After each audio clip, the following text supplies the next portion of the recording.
Out on Discord and Twitter now, introduce the show. After this, we gotta get some good things.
Greetings from Jakarta, Indonesia. Last week I was able to stream with our comrade and our brother Chris from Athens, Greece. This week I'm in the Asian megacity of Jakarta, Indonesia. Roughly the same population as New York City in the 12 million range. But when you look at the metropolitan area, you're easily talking about well over 20 million people in this country that has roughly the same population as the United States. It's in the 300 million range, a country of some 17,000 islands. So we're very fortunate to be joined by one of the leaders here in Indonesia of the Palestinian cause, of the anti-colonial cause. So without further to do, this is Georgie Ramadan, who's joining Hello, us. everyone. Thanks, Georgie, for being here. So yeah, tell the Midwestern Marx audience, the audience at Global Class Struggle, a little bit about yourself and how you got involved in these causes. Yeah, so hi, everyone. I'm Giorgio. I'm currently one of the founders and heads of IPPAL, the Indonesian for Palestine Alliance. We're created relatively very recently, around 2021, back on the heights of COVID. Back then, one of the issues that made Palestine on the news again was, I believe, the eviction of Sheikh Jarrah neighborhood. And together we banded and created ITPAL.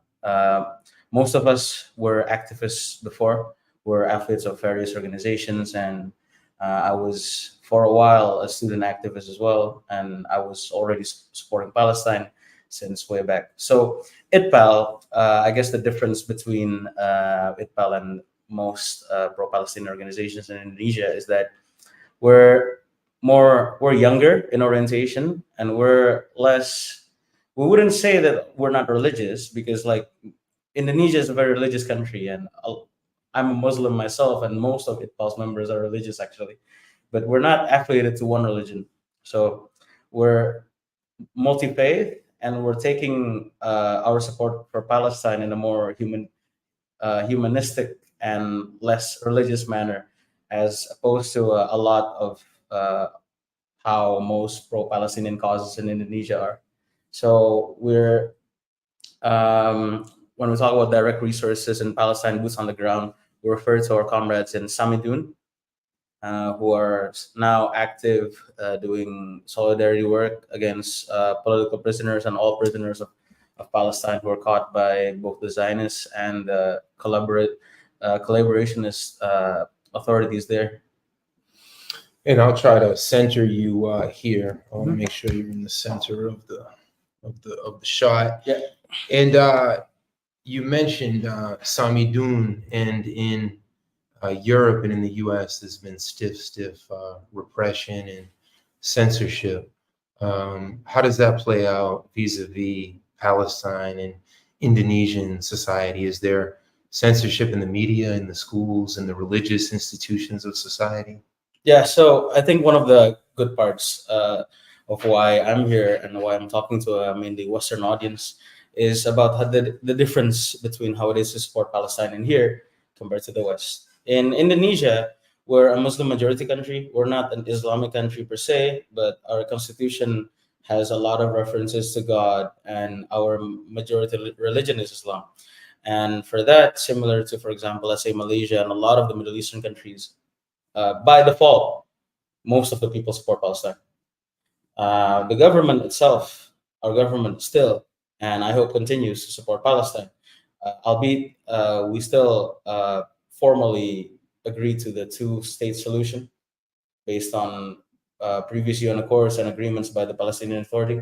We have the Palestinian embassy here, the PA embassy, and we don't have an Israel embassy, and we still continue, our government still officially does not recognize Israel as a country.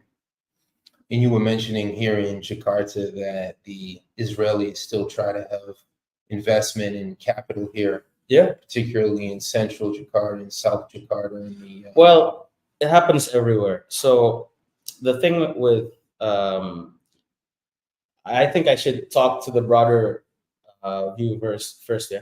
So in Indonesia, everyone supports Palestine, but not everyone knows exactly what they're talking about when they're supporting Palestine.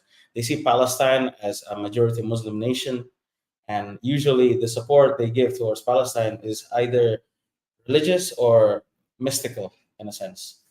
Not mystical as in I'm saying that I believe in any sort of magical yada yada or whatever. Mystical as in their support to Palestine is based on myths, as in like apocalyptic myths surrounding the Holy Lands and so on and so forth. Things that, in my opinion, as a genuine person who would like Palestine to be free within my lifetime, within our lifetimes, hopefully, inshallah, uh, I think those views are counterproductive because the myth that the Holy Land has always been shrouded in war, it's a Zionist myth. It's a myth perpetrated by the Zionist cause to further their own goals because the Zionists are the ones who are making an ethno state based on their own religious views, not the Palestinians. The Palestinians are multicultural, multi-faith, multiracial from the beginning. That's how I understood it. So when we talk about support towards Palestine, there's that, and officially the government supports Palestine in its own way by the two-state solution and so on and so forth. I think we're sending humanitarian ships towards Gaza, but when I talk with my colleagues and comrades who are into this issue more, we think over things over and over because we tend to be skeptical of how this will genuinely help the Palestinian people. I sincerely hope the so-called plans to send peacekeepers to Palestine will work because that's direct intervention finally from anyone other than the United States, which tried to intervene. But as you see in the previous incident, it ended up in a massacre, right? When they made the temporary dock near Gaza Beach. So there's that. Indonesia also have been involved in peacekeeping activities with UNIFIL in the Lebanese border in the Golan Heights. But as you can see, UN peacekeeping means that you kind of have to recognize the Israeli party. So you can't really fight Israel effectively this way. But yes, despite Indonesia not recognizing Israel as a state, the government, a lot of businesses, well, the government ultimately still does business with Israel through different means that I criticized a lot within Indonesia, but I'm not sure if my voice has been heard enough. So maybe if this news gets more viral, it will get more publication. So first of all, Indonesia's arms company Pindad, they've been sourcing weapon parts from FAB Defense from Israel, and I know that other Israeli weapon companies operate here as well. The IMI, Israel Military Industries, and so on and so forth. But most of them, if not all of them, I believe all of them do. When they operate here, they use their entities that are incorporated other than in Israel, as most Israeli companies do business. So, for example, if I'm not mistaken, IMI conducts their business through their branch in Singapore because Singapore recognizes Israel, and then Indonesia recognizes IMI as a Singaporean company. That's how they've been doing things here, and that it's not only on the arms sector. We have Israeli affiliates in financial sectors and other. I think Israeli dates make it here as well, like the fruits. Interesting. I think it'd be interesting for our audience as well, because you said something very interesting about Singapore. You had said that Singapore is at the same time the Switzerland of Indonesia, the Israel of Indonesia, and was there another one? The Panama Canal. When we're talking, if we're going to talk about Singapore, it's going to be another very long topic. So Singapore is one of the older members of the ASEAN Alliance. It's the Southeast Asia's version of the European Union, per se. But how they came to be, I think it's very interesting that the ethnicity dominating Singapore and the ethnicity dominating Israel has a very similar, should I say, Historical character. no, I'm not going to say historical character, but they have a very similar predicament.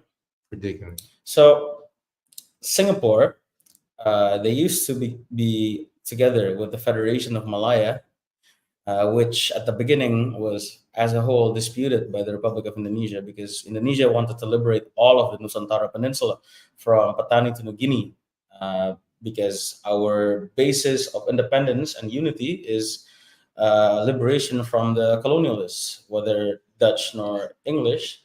We used to not care back in the days of our founding president, Sukarno.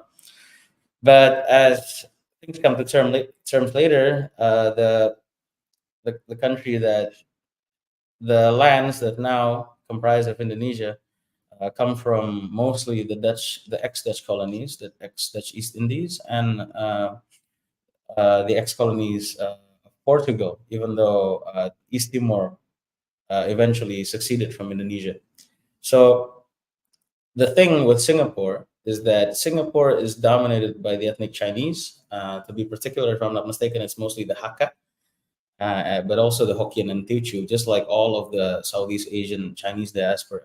So I myself I'm going to dox myself here.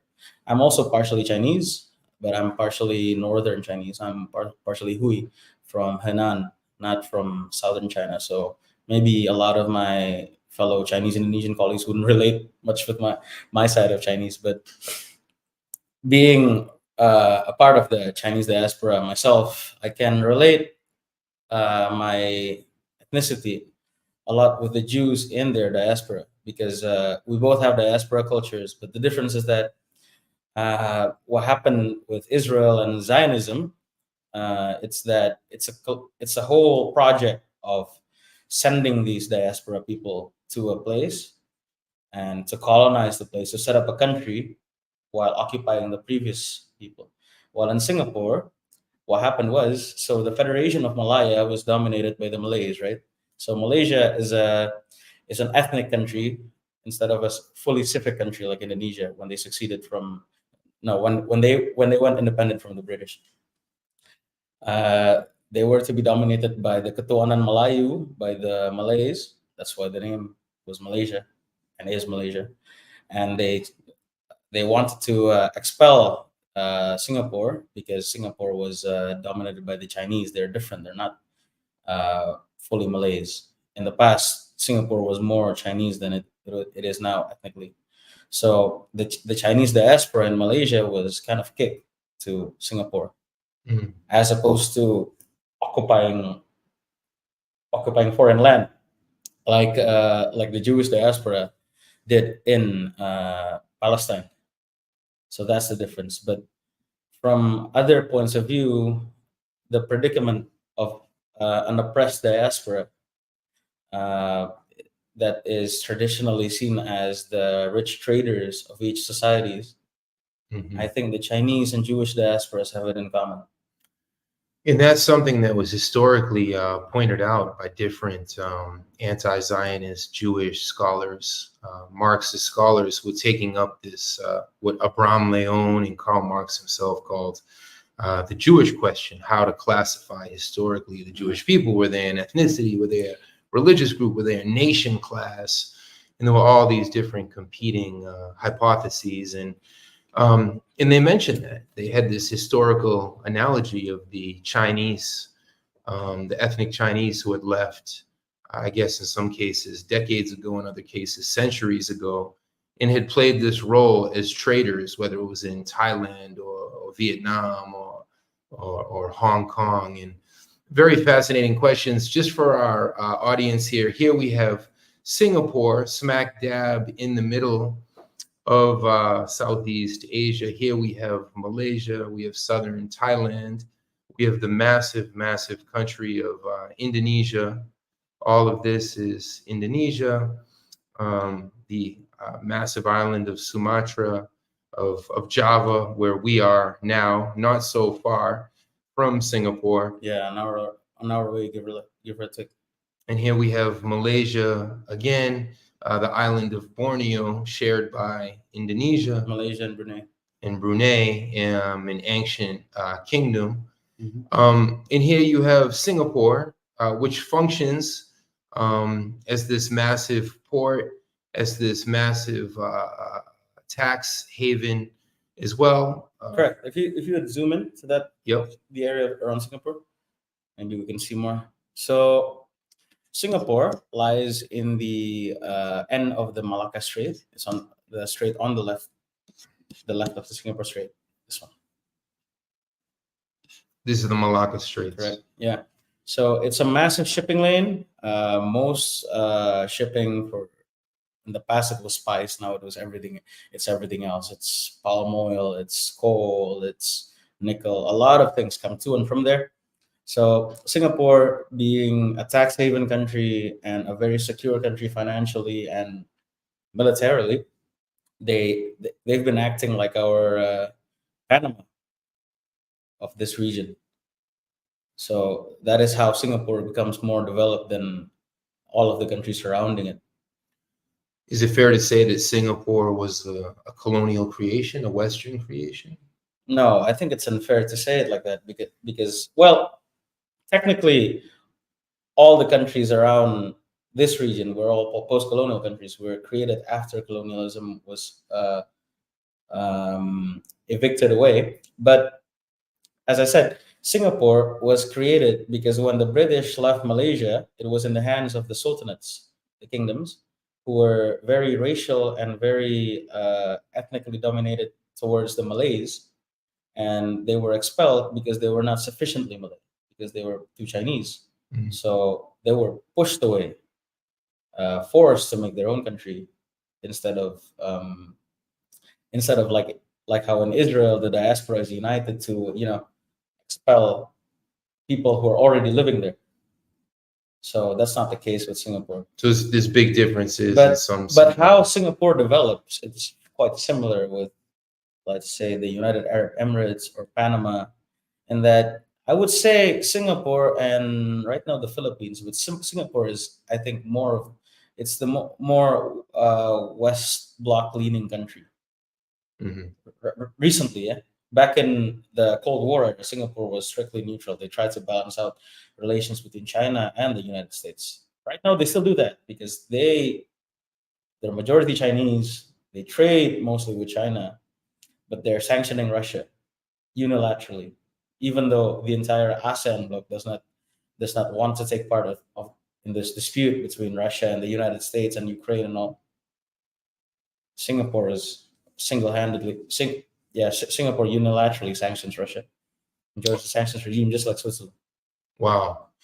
I was in Singapore last week looking at some of these exact questions, and some 80% of the foreign capital in Singapore is Western, US, European capital. So it's interesting how these Chinese traders or investors from over the course of decades have played that intermediate role. Let's zoom out a little bit to the geography of all of Indonesia, because perhaps you can walk us through. Indonesia has an Independence Day this weekend. Yeah, it's tomorrow actually. Tomorrow. Oh no, the day after tomorrow. Sorry, I forgot that it was still Thursday. So here, let's try to get all of Indonesia on the map, which is not easy. Yeah, 38 a little bit more. provinces. Yeah. There we go. Yeah, we got. Does that cover it all? Is that all Yeah, of that's it. Indonesia? I don't want to cut off any of your provinces. Then you'll accuse me of being an imperialist as well. Yeah, Indonesia. A lot of Europeans, when they hear of Indonesia, they think it's a small country because can you put the map on again? Yeah. Because No, it's on. Can you see it here? Yeah, but You I want want to it zoom bigger. on something. Try to center yourself as well. If you come a little, I know it's awkward. If I'm on the Yeah, but I want marginal, to zoom in a particular part of Indonesia that everyone thinks of. So, if you're from the West and you think of Indonesia, you would think of this, just this place, this one place, small island. I got it. You talk. I'll Yeah. There you go. This is what most people in the West think of Indonesia, but they forget Indonesia is like. Can you put on the map again? They forgot Indonesia is this big.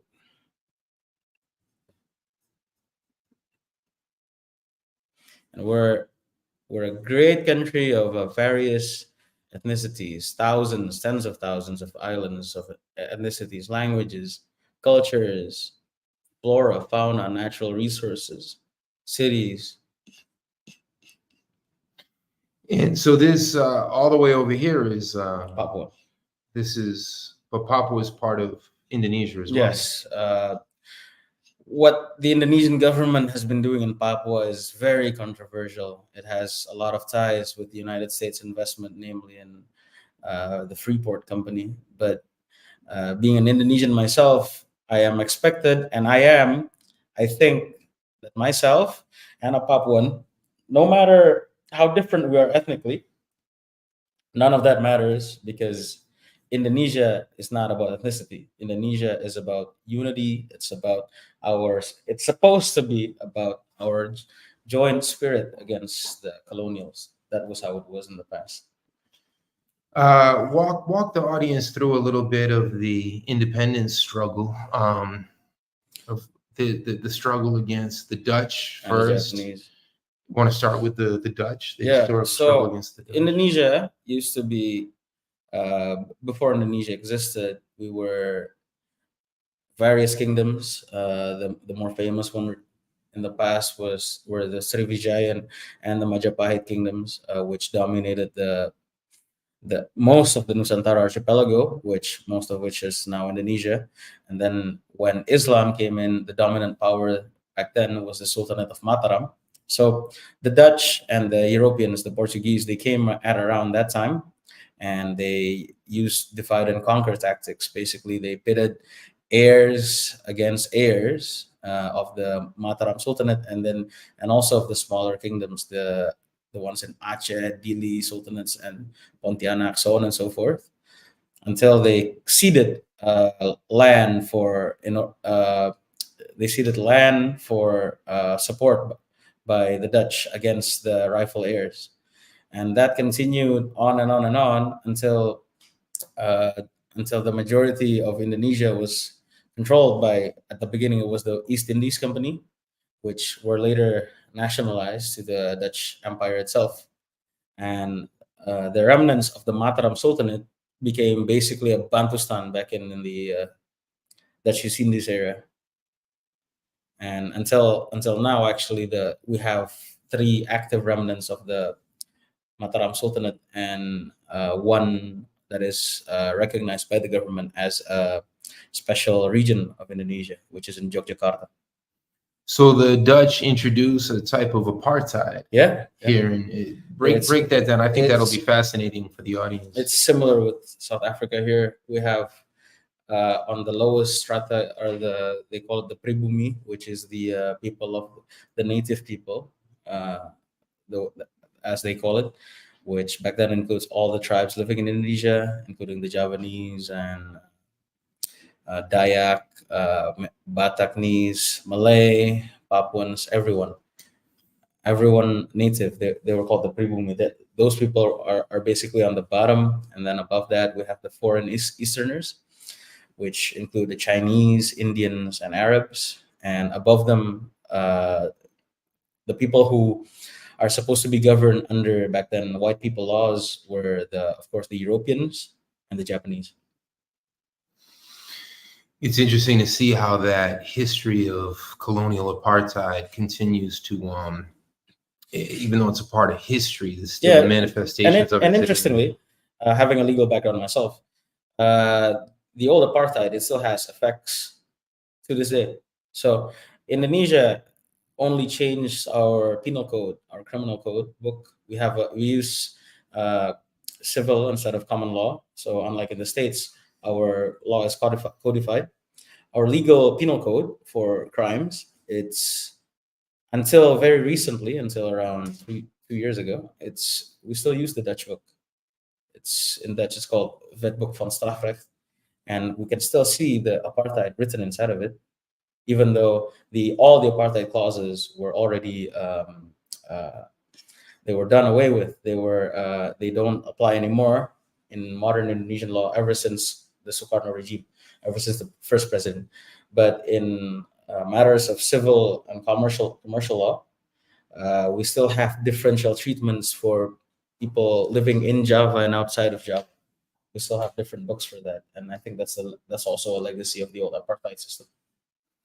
So the Japanese tried to conquer, and that's going to be the celebration this weekend, right? Correct. So the Japanese took over from the Dutch when they invaded the entirety of Southeast Asia, including Singapore, the Philippines, and a lot of Indonesia. They took Japan in relatively short notice. They were fighting by the local Netherlands East Indies Dutch army, but it did not last long, and we fell towards Japan. And Indonesia got independent not long after the bombs fell in Hiroshima and Nagasaki in 17th of August 1945. So that was the independence against the Japanese, which came as a surprise back then to the Dutch. And the Japanese remnants who were still here, they were kind of propping it up because they don't want the Dutch to come back either. So what happened was, not long after 1945, the Dutch reinvaded Indonesia twice, and their language is called the police actions. And in Indonesian, it's called the Agresi Militer Belanda, the Dutch aggressions, the first and the second ones, which ultimately only ended in around 1949 on the Round Table Agreement by the first Vice President, Muhammad Hatta. So the Dutch weren't able to impose their language. You don't find Dutch speakers in this generation? Well, yeah. So in the way Dutch colonialism and British, Spanish, and French colonialism, they all have their own few different takes. So, for example, Spanish colonialism, it's they say gold, gospel, and glory, right? In the Dutch, they don't really preach Protestantism as much. Although, yeah, you see Protestant churches here as well that were a legacy of Dutch colonialism, but they don't really make it a priority in their colonialism because at the beginning, Dutch colonialism here came as private company trying to exploit resources. If you want an example of Ancapistan, like a private company governing an entire nation, you should look it up. The Dutch East Indies companies, the VOC, they ruled a lot of Indonesia for quite some time without Dutch government involvement, and that caused one of the worst excesses of slavery, worst excesses of forced labor and exploitation that I have known. Yeah, the arrogance of the colonizers. The British, with their capital, called all of what is today Malaysia British Malay, and the Dutch called what is today Indonesia some 17,000 islands. Of course, they couldn't call it the Dutch East Indies. Imagine calling an entire, not just one nation of people, but dozens and dozens of nations and linguistic groups. How many active languages across these 17,000 islands? Well, I can't remember it now. Hundreds, thousands. So up there with Nigeria and India. Several language families, many of them unrelated. So, yeah, talking back about language, the Dutch made only the elite and the government workers speak Dutch. It's the legal language of the laws of the white people. And in order to be governed by the laws of the white people, you have to. There is a way that you can rise up in the case. Back then, it was mostly by marriage or by doing certain feats that allow certain native people to be acknowledged as white people, as Europeans. So back then, Dutch was especially relevant to those people.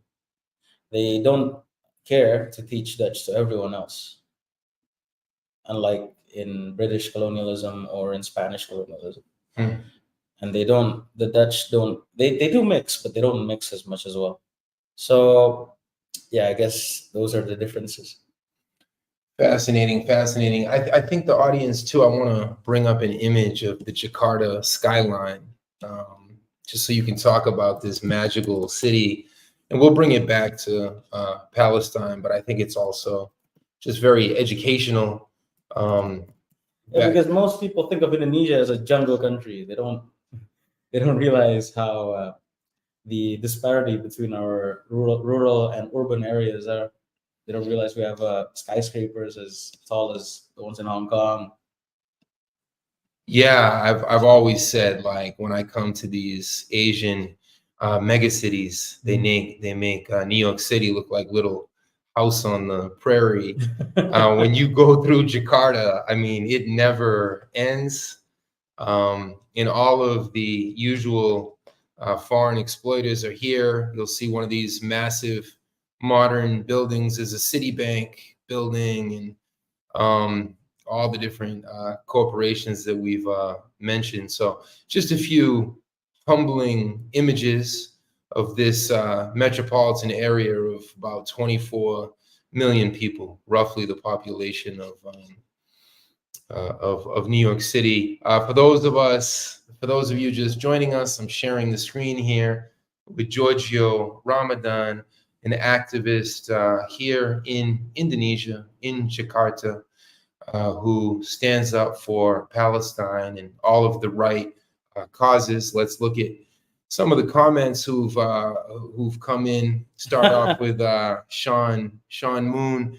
Thank you for the super chat. Thank you for the support. I recently rewatched. Wow, we have an Indonesia watcher here. Sean Moon coming out of nowhere. I recently rewatched The Look of Silence and the Act of Killing. Have those documentaries had any positive influence in modern day Indonesia? Thank you for providing such important information. Great work, Midwestern Marx. No pressure on any of these questions. You've been doxxed enough times. So it's completely up to you. Sure. So The Look of Silence and the Act of Killing, the films by Oppenheimer. Yeah, those are great documentaries. And there was another recent documentaries. I think it's called Exil. I really recommend it. Exil, EKSIL.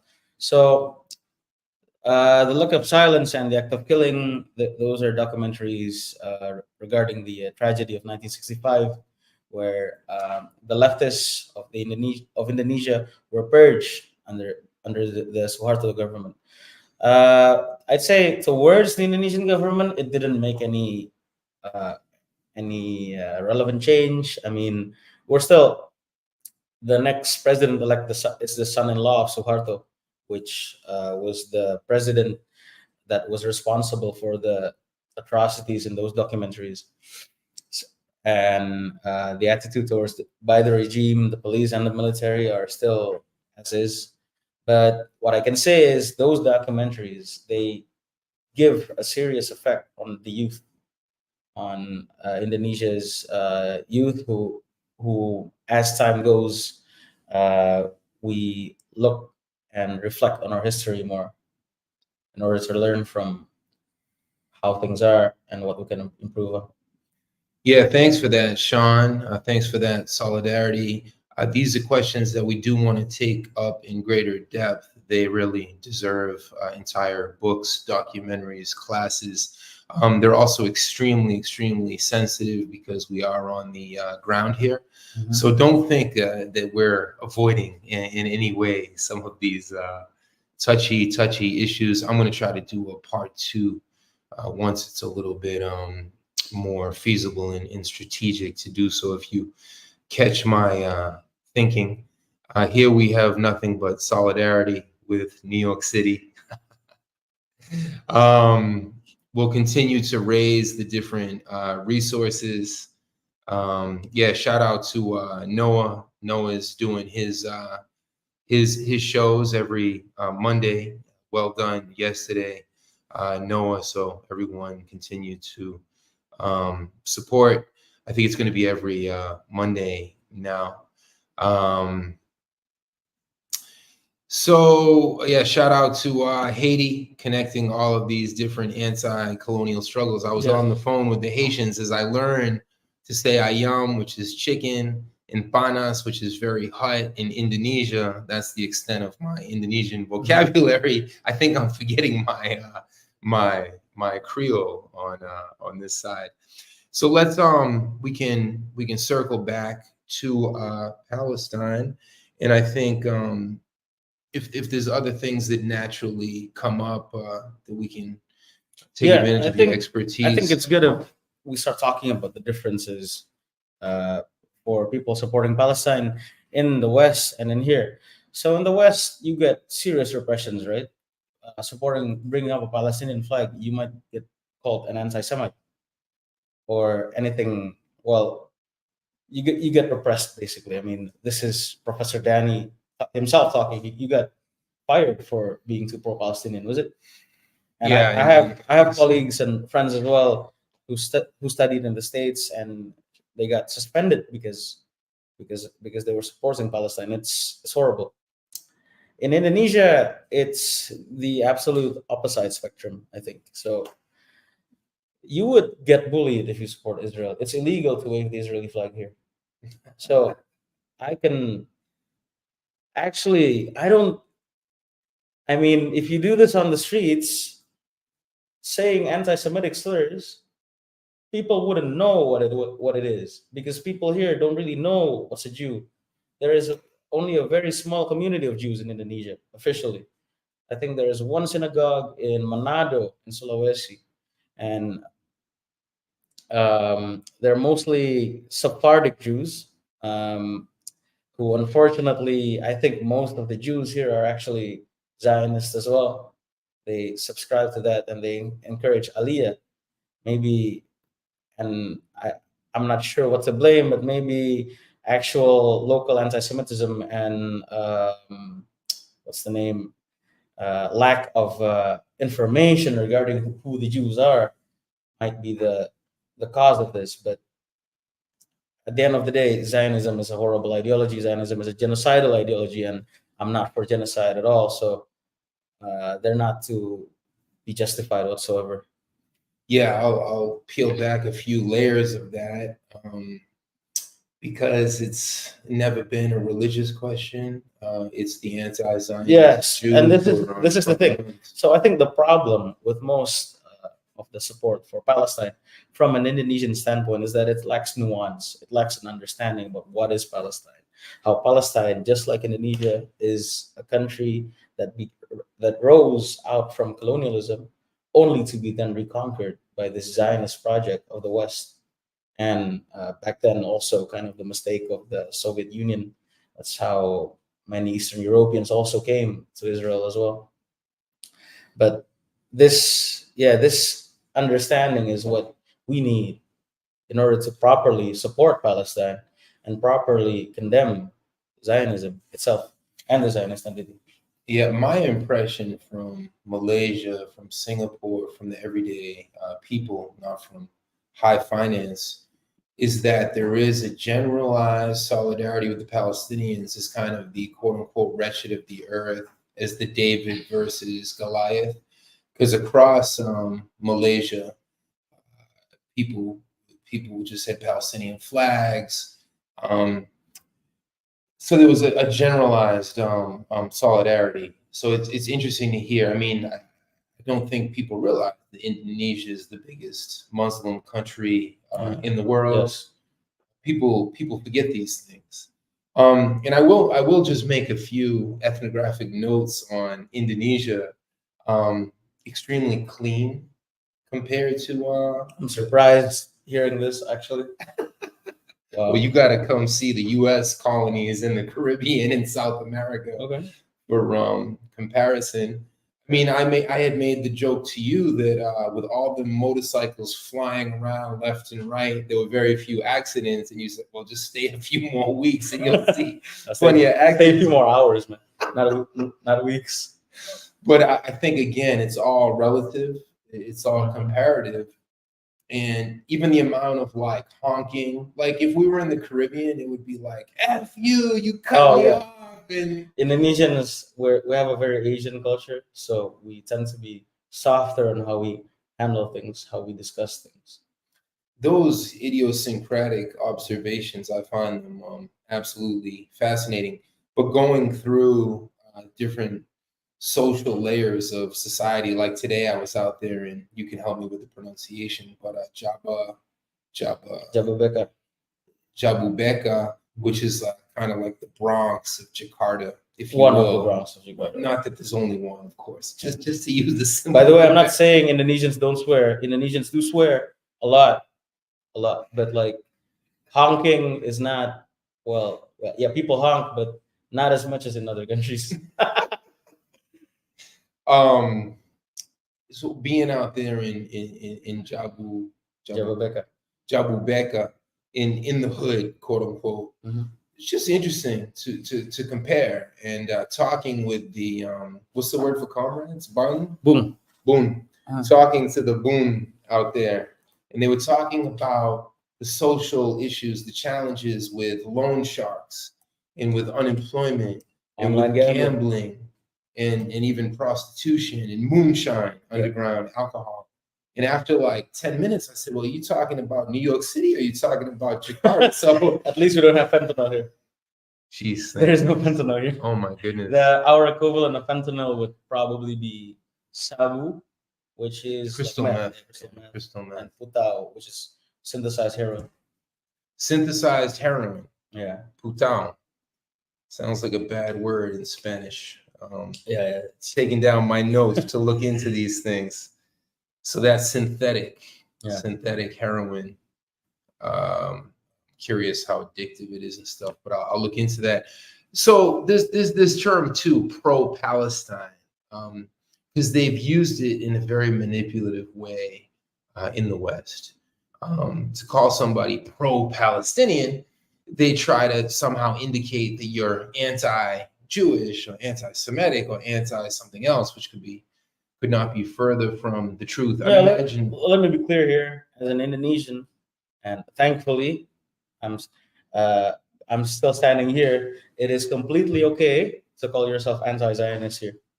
100%.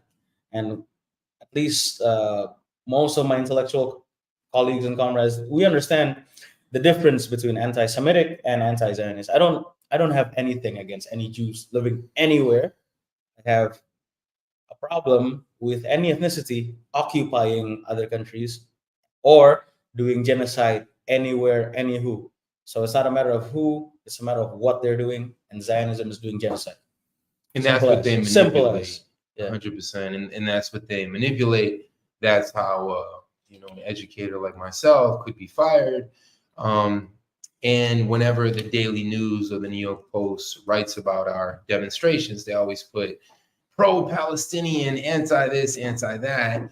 And a professor from the University of from Boston University actually had a great social media post when he said, and he's an anti-Zionist Jew, and Professor King asked, well, if I had said, that the Holocaust was wrong against my descendants and against the Soviet peoples, and 6 million Jews were killed, would they have said I was pro-Jewish for making those statements?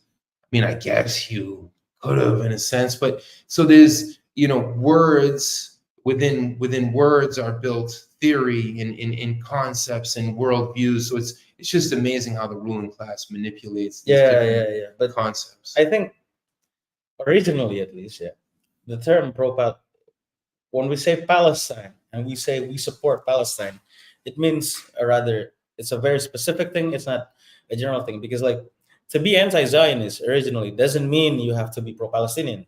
For example, the Jordanians, the Hashemite dynasty, they at the beginning were against Israel.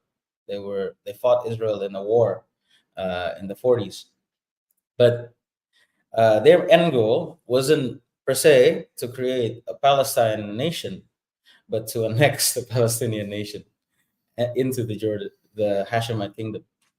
The United Arab Emirates, now close with Israel, they also, per se, they used to be against Zionism, but that doesn't mean that they support Palestine. They want to reinstate their own guy, Ahmad Dahlan, as one of the leaders of Palestine, not recognizing the current government in Gaza by Yahya Sinwar. So that's also something that's very particular, in my opinion. But yeah, of course, in the West, they distort all terms. Exactly. Yeah, they. I think one of the most heinous crimes that the Western media is guilty of right now is the distortion of the term anti-Semitism. I am part Arab, part Chinese. Uh, Earlier, you found out that I'm part Chinese, but now I'm talking about my part Arab side. So, technically speaking, because I'm part Arab and I'm Semitic, I'm kind of closer to the Jews, like the Mizrahi, the Arab Jews, than to some Indonesian ethnicities around by blood. But then but then the word anti-Semitism is so conflated with anti-Zionism now. Now, if you're against the project of Israel, you're considered an anti-Semite. Some random German person from, I don't know, Dusseldorf, or for some Germanic person from the West, they can call me an anti-Semite just because I'm against Zionism and I'm for protecting the local Semitic peoples of Palestine, the Samaritans, and all the original Mizrahi Jews who live there. Truly tragic. History has been flipped upside down. We have so much different popular education, so many different responsibilities, whether it's here in Indonesia or back in the U.S. Tell us about the role of social media. What's been the role of social media in terms of understanding this genocide? So I think one of the social media platforms that we have to thank when we talk about Palestine, it's TikTok, even though TikTok is kind of repressing pro-Palestine viewers as well. But mostly, I think it's Telegram that's been showing things as is more. Meta has been absolutely horrible. They've been spreading hasbara, Israeli disinformation, basically everywhere. Hasbara in Indonesia to the Christians, I think it's spread the same way as in the United States. Mostly it's spread through the evangelists. And I think definitely, most Indonesian Zionists are evangelist Christians, usually from the eastern part of Indonesia. And they think of this just like many of the fundamentalist Muslims who lack nuance on their support of Palestine. Also, they think of this Palestine conflict as a religious issue. It's an Islam versus Christianity versus Judaism thing. Well, it's not. It's colonialism. Colonialism is the occupier against the occupied. Simple as. But they distort this. They create myths and so on and so forth. And I think that there's a good article in the journalism website Deductive. It's still in Indonesian completely, but I'm sure you can find ways to translate it to English about how hasbara is spread to Indonesia.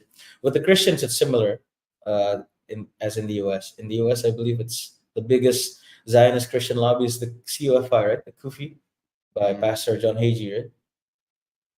In the U.S.? Yeah. Oof. Christians United for Israel. Yeah, that might be the That's biggest the biggest one. That and IPAC, right? But IPAC are mostly actual Jews. In Indonesia, it's the same with the evangelists here, but the another part of hasbara that's spread to Indonesia is spread to the Muslims, and it plays the narrative is usually saying that the Holy Land was never a peaceful place.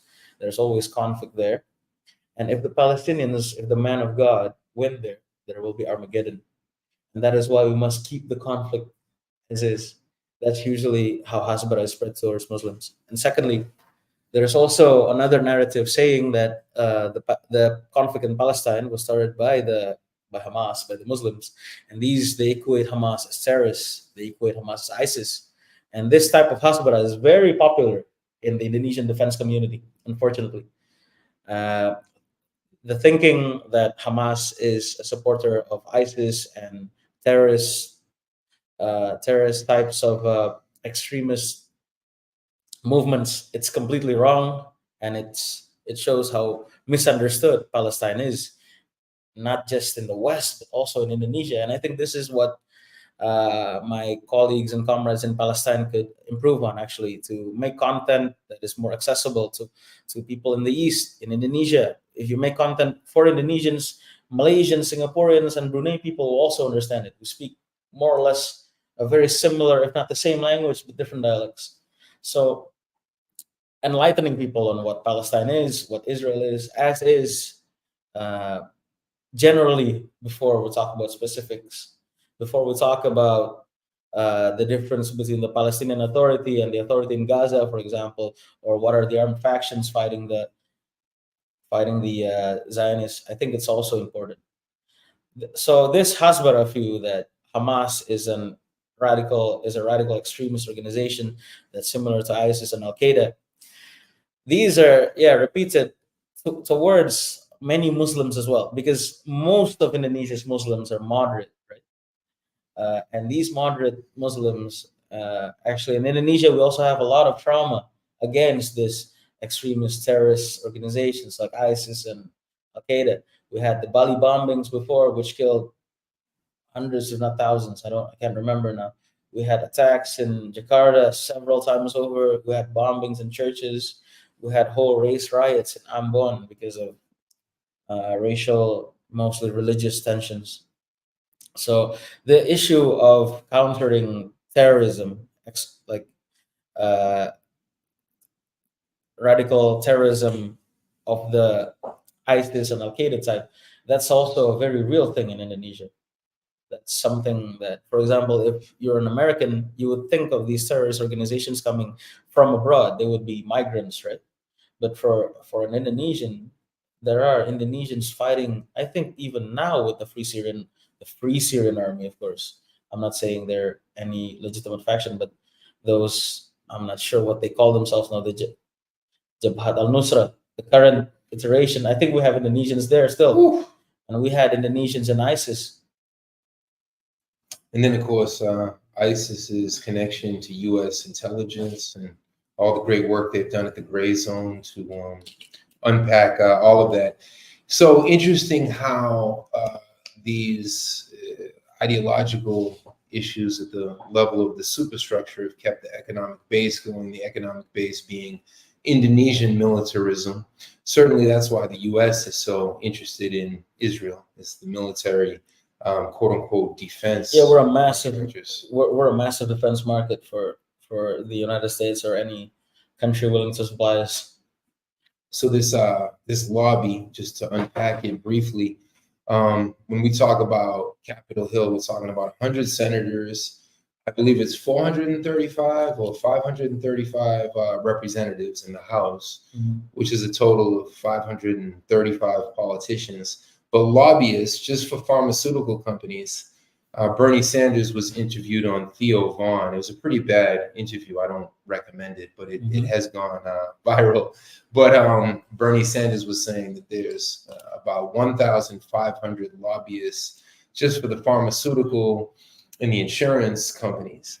So in terms of Zionist lobbyists in DC, I mean, yeah, they have incredible power. And they're right there with these Christian nationalists and their lobbies, and of course the militarists. So all of these intertwined interests is what's given so much life to genocide, to Zionism. You had mentioned too the impact of our friend, Jackson Hinkle here. Oh yeah.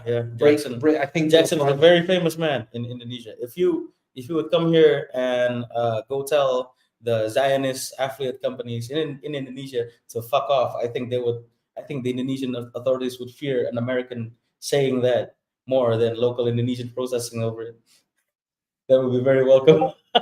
Well, the power of the of Twitter and the internet, of X, that a 24-year-old who has stood firm against Zionism and the genocide can be well known. I think geographically, This is one of the most distant points from New York City in the entire globe. I think technically Southern Australia might be even a few more miles away, but we're about 10,000 miles away from New York City. In the Jackson's voice could be felt here. We were having dinner the other night with some of your buddies and colleagues, and they were quoting Jackson, and I was like, wait a minute, this is amazing. Yeah. Indonesia is one of those countries who have the biggest proportion of netizens, especially on Twitter, with Jackson Hinkle's followers. So I'm not going to be surprised hearing about that. So walk us through as we wind down. We can do another 5-10 minutes, but and I did want to highlight, back from the road. You are correct. I think this is a new record for Midwestern Marx. Early show on the East Coast. Good morning, comrades. That's because it is well past dinner time. It is 9:20 p.m. Our poor comrade Giorgio must be hungry by now. We were trying to figure out the time, and it was nearly impossible. So there's an 11-hour time difference. And I also wanted to take advantage of this moment to say that today is actually my 1-year anniversary with Midwestern Marx. Thank you. A year ago today, I was sitting in Massachusetts. I was doing a series of educational workshops for teachers and principals and deans. What the heck were those workshops on? There was some type of educational workshop, social, emotional learning, and multiple intelligences, all that DOE jargon. And it wasn't the first time I ever was a guest of Midwestern Marx. I had done a show on Haiti when I returned, and Carlos, Noah, and Eddie, and later on Kyle had interviewed me. But it was the first time that I did a show on trauma, generational trauma, PTSD, and addiction and recovery and socialism and capitalism. And then that turned into a show that we called Capitalism's Attack on the Soul.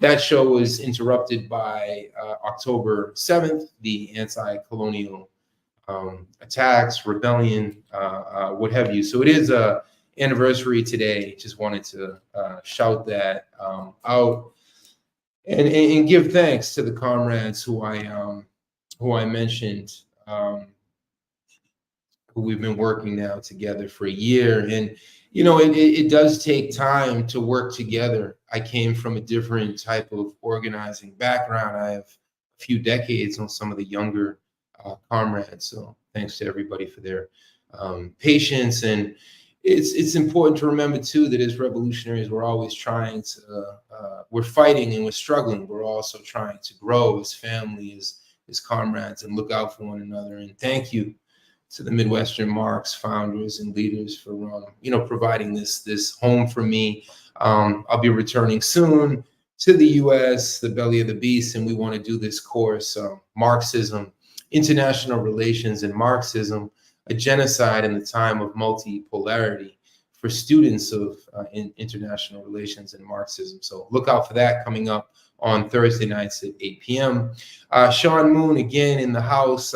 Thank you for the solidarity. In South Africa, there was a truth and reconciliation process. Has there been anything similar in Indonesia to address the horrific events of 1965, something to promote solidarity among the people?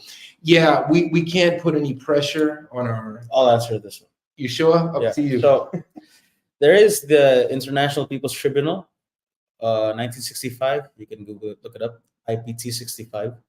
It's a people's initiative in the Netherlands to highlight the issues of the tragedy of 1965, but it's not received. It hasn't been received well by the Indonesian government. The Indonesian government tried to do a reconciliation commission, but it was in bad faith. At least that's how it's considered by the victims, because in South Africa, the apartheid government was yeeted off. In Indonesia, Suharto's party is still a big party and a big power in Indonesia, and the military still is as the same. They're just restructured, but they're the same people who has been running this country since Suharto. So yeah, And that's, but okay, talking about Indonesia, I'm not going to delve too deep enough. So Marxism Leninism is a banned ideology here. The hammer and sickle is a banned symbol. So yeah, me standing behind this logo, it's kind of controversial here. oh, I thought But- I had taken that one down. But Sorry. you have a gear there, so I guess it's not exactly a regular hammer and sickle. The U.S. version. Yeah, that's the U.S. version. But if you're talking about people's struggles against imperialism, colonialism, and against the very real threat of feudalism still existing here, there are many trade unions, peasant unions, student unions, and sectoral organizations here fighting for progressive causes. But as of now, communism is still a banned ideology here. So yeah, we can study about Marxist thoughts academically, but you can't like create a communist party and go enter elections. That's simply not how it works here, unfortunately. I guess Yes. that's how I'm going to cut it. And I thought I had gotten rid of all those quote unquote controversial symbols, but it popped back up. I apologize. Thanks to Poppers for the membership. Saludos desde España. I'm forgetting my Spanish with all this Indonesian. If I stayed here a few more months, I think I could start to pick it up. Yeah, thanks to all the comrades. Thank you, Jason. Yeah, you got jokes there. Danny must have mad airline miles. Well, not enough, because really our goal is that all of our people in the Midwest and all of the forgotten Americans can have the opportunity to travel and have these interactions. I mean, for me, what an amazing thing. And I'm super, I said this to you the first night I met you, like I'm so spoiled that I don't even speak your language. But that's an American thing. It is In a very Indonesia, the American average thing. person is trilingual. The Europeans, the Africans, the Indonesians, yeah, Southeast Asians. I'll tell a joke. This is a joke, my most told joke. What do you call someone who speaks two languages? Bilingual. What do you call someone who speaks three languages? Trilingual. What do you call someone who speaks four languages or more? Polyglot. What do you call someone who speaks one language? American. In America. So, and that's not throwing any shade or aspersions at our people. We haven't had the opportunity. They control us through fear. You know, if you, I always do this, you know, the semester is about to start at the City University of New York, and hopefully I'll be able to pick up some classes somewhere. We'll see. It's coming down to the wire. But the first few weeks of class, I'll ask the students, I'll say, hey, I just came back from Singapore or Malaysia or Indonesia. What's the first thing that comes to mind? And they're going to say, yeah, Bali and tourism and the ocean and surfing. And they won't have a sense of what Indonesia really is. Yeah. And to sink your teeth into Indonesia, it would take months and months and months. I mean, I haven't been to all the islands here also. And a lot of colleagues, until like a lot of my colleagues came from this one island and never left it. So that's how it is being from an archipelagic country. Yeah, because some of these islands are massive. I mean, for you to go from the north of Sumatra to the south in a bus would take 2 days, 3 days. More, I think, because the roads are not, well, yeah, we have roads now, but yeah, it's not that easy. Yeah, Albert, they control us in the U.S. through arrogance, through fear, through economic oppression. A lot of our people can't afford to travel. They're trying to pay rent. Yeah. So they control us in so many different ways. So to begin to close out, so this is a Brazilian comrade. This is a slogan. Oh, earlier when I was over there in the working class districts, they were asking about the Brazilian favelas and how their neighborhood compared. And they were asking about Petare. Petare is like the hood in Caracas in Venezuela. And when I told them, I was like, well, y'all have no guns. Your drugs aren't out in the open. So I was like, y'all are soft, man. And they were offended. They were offended. But you're remember, you're still close to Jakarta. You're not on the regions yet. On the regions, it's similar. More intense? Yeah, more intense. More guns and stuff. I think, yeah, actually, yeah. Not too far from here, you can find places where illegal guns are made. But yeah, I'm not gonna talk too deep into that. That's gonna be too controversial. Yeah, too controversial. So this is a Brazilian saying, meaning like we're chilling. We're in the waves. And in the João Claudio, comrade in Rio de Janeiro, who says that. Glico says... for Brazil, I'm just gonna say Brazilian music is very famous here.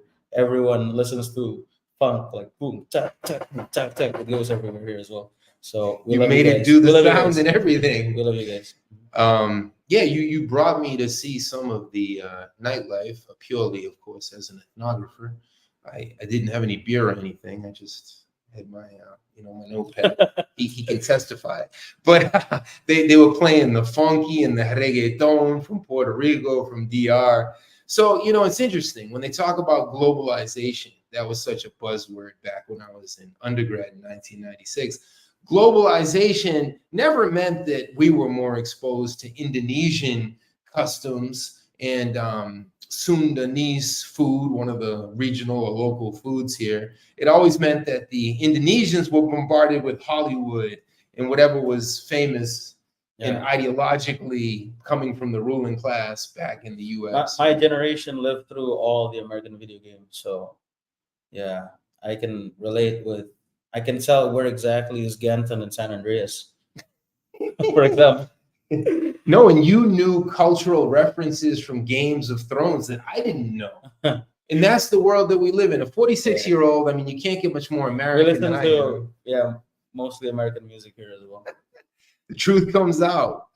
Back from the Road says, most Americans never travel far enough to hear anything but English. It's sad. I just spent 5 years in Bogota and moved back to South Carolina.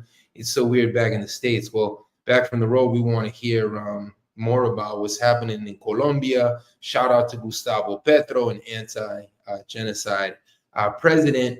We're at about 1/4 of where we usually are with views.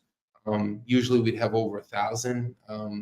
But it's early for you guys. I know. Well, when you start at 8 a.m. on the East Coast, that's not easy. This is something brand new for us. I highly doubt Carlos is even up yet. Can we look at this response?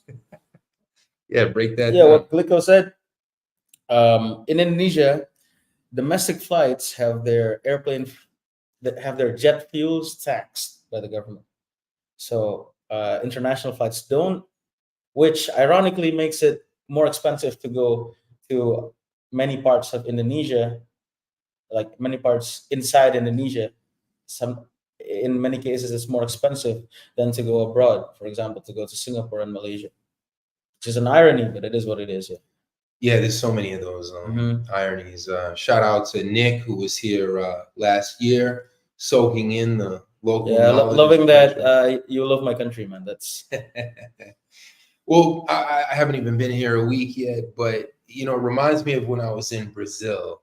I moved to Brazil in 2003. I moved back for Lula's re-election about, 2 years ago? And Brazil's just so geographically massive.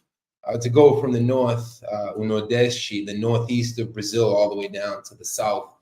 Oh my God! I mean, that's how Lula came to Sao Paulo in a pau de arara. That's called like not a pickup truck, but like a pickup truck that they turn into a bus and just stuff all of the internal refugees. And it took Lula months and months. This is back in the late 60s, early 70s, when Lula's family would have migrated.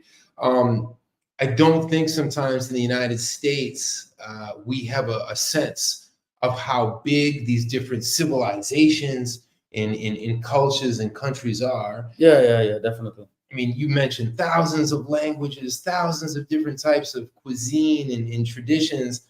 So even getting a week here is an incredible privileged to soak in what I can. But a year would not even be close to enough for the language and the different dialects. So more love from Brazil, from Ismael. And Exodus, my father is Vietnamese, Javanese, Hindustani from Suriname. Oof. And my mother is Colombiana from Bogota. My goodness. Greetings to all my international. Yeah, shout out to Suriname. It's a place in Latin America. It's a country in Latin America that that was a Dutch colony, and the Dutch used to transport many many slaves and migrant workers from Java, from the island. I'm from the island, me and Danny, right? Out there to Suriname, and that's why a lot of Javanese people live in Suriname until this day.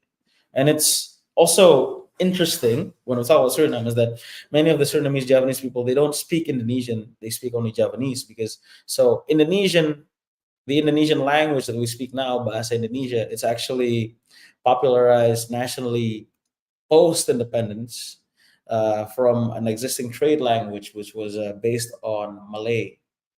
So yeah, a lot of the Indonesian diaspora don't speak modern Indonesian, or at least don't write with the same orthography as the modern Indonesian. I can't resist sharing. I was in Suriname. It was in my boxing days.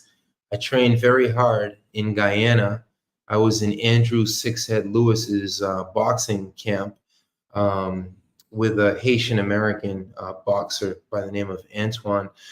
So I was in Guyana. Andrew Sixhead Lewis was the first and only world champion from Guyana. He actually died a tragic death not long after the training camp. But then we were in Paramaribo. We were in Suriname. We actually went to the Amazon in Suriname. And I remember exactly what you're talking about. I had friends in Suriname, in the boxing world and in the greater population, and their ancestry was Indian, Chinese, Indonesian, European, Native American from South America. So what the British did, what the Dutch did with the slave trade. You can find the same mix of ethnicities in one Indonesian, just barring the Native American side. Imagine that. Yeah. That's what colonialism did. And well, everyone, it's become a show on nationalities and internationalism. Apparently, shout out to our comrades in Guyana, the land of Dr. Walter Rodney, and so many different. I think Mike Williams has a very interesting question. Yeah, this one here. Can answer. So, the general vibe on the Indonesian people on China and its growth. So, it's mixed. Of course, America, the West, have been spreading xenophobia as they did everywhere. So xenophobia is a big thing here, and it's propagated by both Western affiliated political organizations and also far right, mostly Muslim Islamist organizations who were racist. Even I'm not going to say I'm not going to say they're not foreign influence, but racism against the Chinese people and hatred against China as a nation is a thing. But on the other hand, a lot of the population are also Chinese descendants, and a lot of the population also realize that Indonesia has good trade networks with China and good trade deals. And Indonesia now, I guess we have the privilege of not sanctioning any country. So theoretically, we can buy stuff from North Korea, from Russia, from Iran, from China, but also from the United States and all of Europe. So I guess that's one of the good parts of being in Indonesia. We're a free for all. We're not, the Iron Curtain has not reached us yet. Yeah, and I think if we ever do a part two, I think there's so much in this question, because you mentioned the history of Chinese traders and the ruling class of different Chinese kingdoms versus people. Fun fact: Islam, one of the biggest preachers, not preachers, but like the person who spread Islam the most is a Chinese admiral called Cheng He. He came here with his treasure fleet and made a lot of mosques in Java and in other places, and what is now Indonesia, and his legacy is kind of what made Indonesia majority Muslim as it is today. So a part of Islam came to Indonesia not from Arabia directly, not from Yemen, but also from China. Imagine that. Interestingly enough, That's why I never sleep on these internationalist missions, because they just feed me more and more I information. mean, yeah, most of Islam came from Yemen. I can't deny that, but a part of it came from Admiral Chang He. Amazing. I thought this comment was fascinating. Back to Exodus, and my Vietnamese great grandfather was incarcerated in Devil's Island in French Guyana by the French Empire. He was a rebel, and French Guyana is still a French colony. Yeah, And the French have how many colonies in the Pacific? not too long ago there was rebellion in Caledonia, right? Yeah, North Caledonia. it's ongoing. Yeah. Oh, it's still ongoing. Very good. Yeah, I'm going to say my sympathies to those wishing for liberation against their colonizers. We're neighbors with North Caledonia, and I hope somehow the Indonesian government pays more attention to that. Although it's a sensitive thing now, but my hearts are with the people seeking liberation. I was looking at flights to somehow eventually get back to wherever I call home, and maybe there's a way to go through Caledonia, because I was looking at It's very difficult. It's very difficult to reach that part of Oceania. I was looking at one of the flights back home, and it said from East Timor, from Dili back to New York City, it would take 65 hours, including the layovers. Layover in Australia, layover in Tokyo. So, because we've been hearing about the Caledonians rising up and the tentacles of colonialism. So same struggle from New Caledonia to East Timor to Indonesia to Palestine to also, before we end this, quick shout out to the campaign done by Samidun and Itpal, Dismantle Damon Prison, where they held activists Hadil Shatara, Khalida Jarar, and many other women activists in Palestine right now. And also, of course, solidarities to those held in the state Taiwan prison who are being abused horribly. They can still see you. You can keep talking, but let's bring up your Instagram so you can plug the work, and they can still see you even though you're looking at Instagram. But we can show them some of the political prisoners you've been working with. So I'll share this page. I'll just look up the link for you. Sure thing. This is what we're. Sure. Let me share it. I got it. This is what we're working on recently. So support the comrades here in Indonesia. We'll start with the Dismantle Palestinian Prisoner Solidarity Network. Yeah, this is the organization that's been banned in Germany and beyond. Shout out to Germany with their gold medal in genocide. You must be so proud. The 80.9 million people of Germany, 3 Holocausts in 1 German century. Dismantle, Damon, free the resistors. So the Damon prison is the prison that the Zionists used to house female prisoners.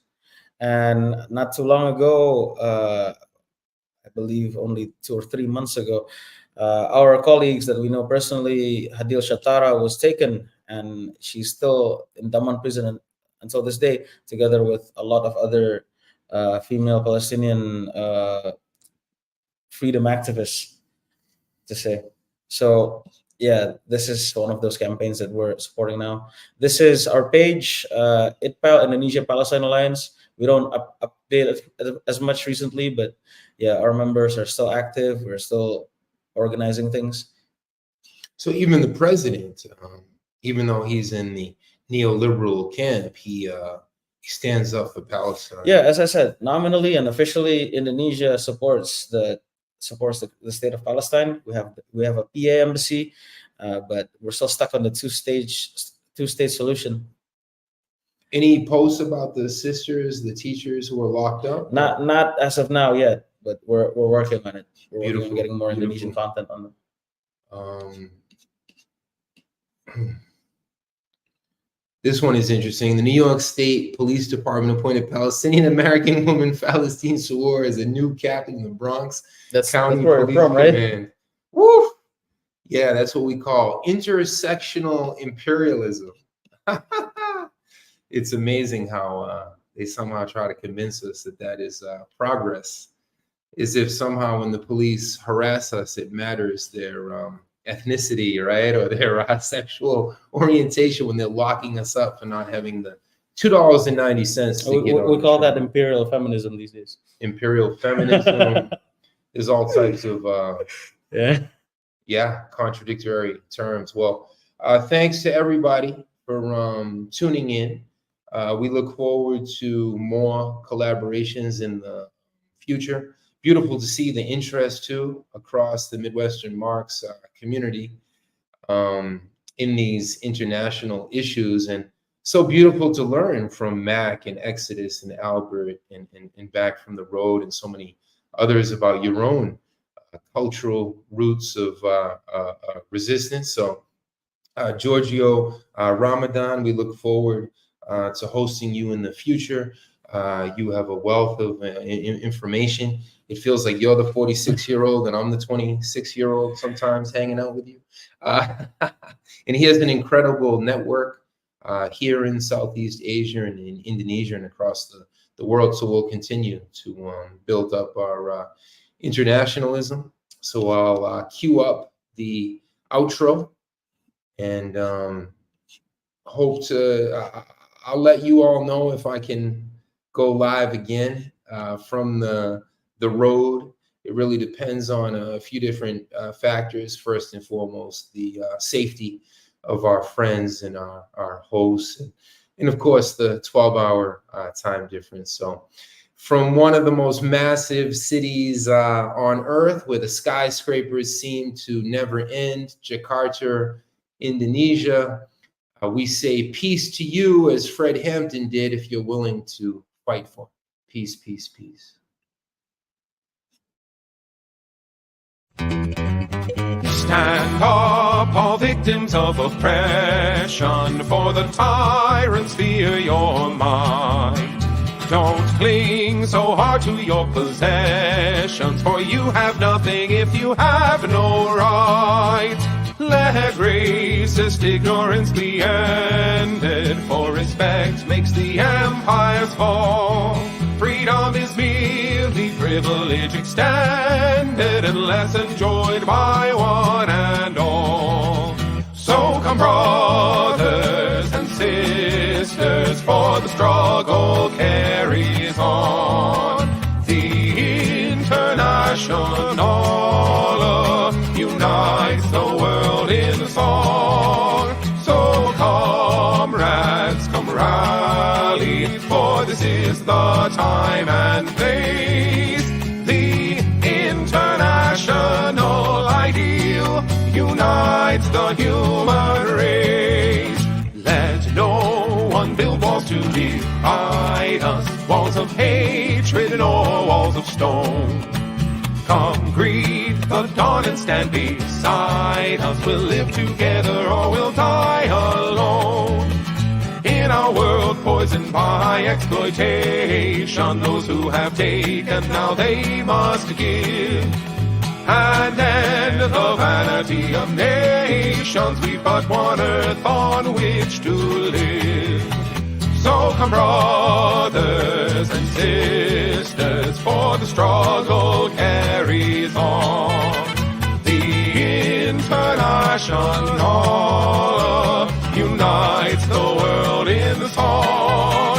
So comrades, come rally, for this is the time and place. The international ideal unites the human race. And so begins the final drama, in the streets and in the fields. We stand unbowed before their armor, we defy their guns and shields. When we fight, provoked by their aggression, let us be inspired by life and love. For though they offer us concessions, conditions, change will not come